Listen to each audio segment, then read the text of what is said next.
Hey everybody, what's going on? It's Grandpa Cotton. Hey look, we're working on a Chevrolet Tahoe today. Yeah, I tell you, they don't make them like they used to. I've been doing mechanic work on automobiles for over 40 years, not by trade. I just always loved doing it. Rebuilding engines, boots, everything else. I do not have a mechanic TV show or whatever you call it. They ain't got one. But I do mechanic work, and I do show some of it on here sometime. Well, anyhow, I have never in my life had to change a motor mount. Never. Never. I don't know why the heck I had to change one this time. I tell you what, nowadays, stuff just ain't built good. But anyhow, here's a motor mount out of this Tahoe. And you can see it's broke. And let me tell you one of the symptoms of this thing. See, I mean, it's broke. Let me tell you a symptom of this thing. Most people won't tell you, especially mechanics. Well, if it's broke on the driver's side, whenever you put your vehicle in gear and you're rolling down through the yard or whatever out to the road, and then you kind of punch it to take off, it'll feel like the whole left side of your vehicle hops up in the air. It feels like you pop a wheelie, and you'll hear a bump.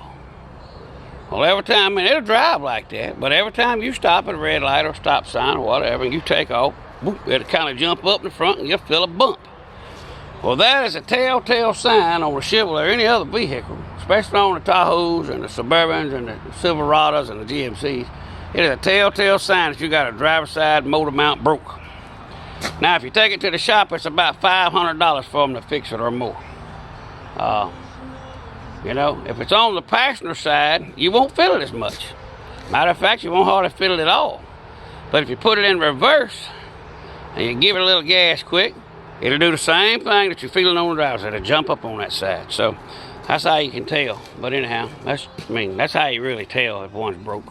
My wife's been driving this and broke. I don't know how long it's been broke. I just happened to drive the vehicle the other day and noticed it. But I see so many videos and mechanic shows on YouTube and everything, and since I've never changed one on a Chevrolet, you always refresh yourself and check out how you do it. And mainly the reason I watch it is so that I can figure out what sockets and all I need before I get involved in a project. That way I ain't got to get underneath there and hunt sockets.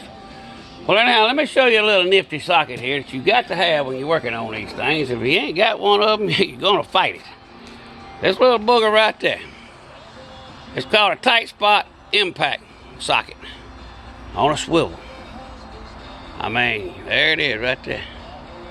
You can't beat them little bad boys. They get in all kind of crooks and corners that you don't normally get in with a socket. And I watched some about 8 or 9 videos on YouTube on this truck. They take the manifold shield off. They take the steering assembly arm off in there. Man, they go through all kind of stuff, and all of them, every one of them. Oh, I'll tell you how to do it. I'll show you how to do it. I'll show you how to do it. Every freaking one of them. I'll take the side tire off the car and take the fender well out to get to it. All you need is some old mechanicing know-how. First off, you don't see them very much no more, but them old-fashioned car ramps, they work good. Them's about 30-something years old. Now, let me show you something. See this thing here? It's garbage. It ain't no good no more. Where's that shield at? See this shield right here? That's a heat shield made out of aluminum. People's going to argue with me on this video about this thing and say how good it is on rubber. These things are a joke. What these do is make you take this damn thing to a mechanic shop and pay several hundreds of dollars to get it fixed. Take that freaking thing off the nail.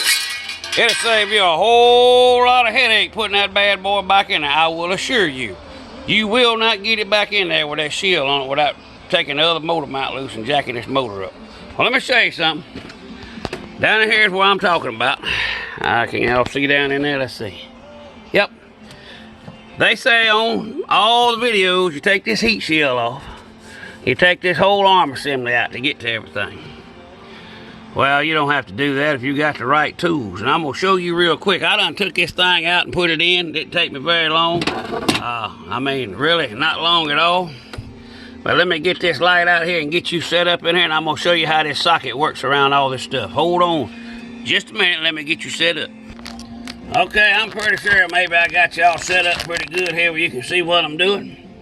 Now you're gonna need some long swivels and you're gonna need an impact wrench. There's this little socket. You know, they say you can't get in here to none of this, okay? This first one right here, you can get right to it. Watch this. Now I'll show you how you gotta do it. Same way on the bottom. If you use a air ratchet, you can get right to everything. All right, here we go. That one's done. This is that hard back one they talk about you can't get to. Watch. This is that other they talk about you can't get to. Gotta move all this stuff out of the way. Hang on, don't want to lose you. Hold with me.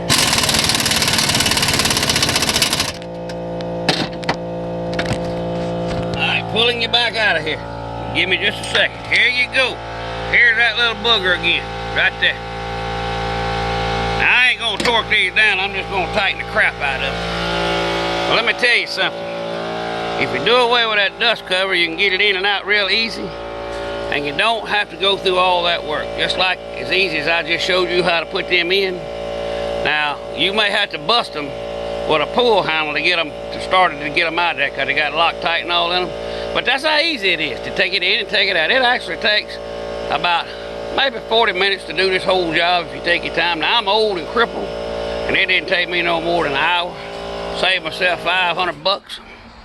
The part was $89 at AutoZone, a Delphi part. So hey, this is just a tip for you. I mean, if you want to do a job, use your proper tools, and you don't have to go through all that. And I'm not telling you boys on, you know, YouTube that y'all wrong, but I'm just showing you old school mechanicking. Remember, you got this from Grandpa Cartoon. Take a kid fishing, and happy Halloween, everybody.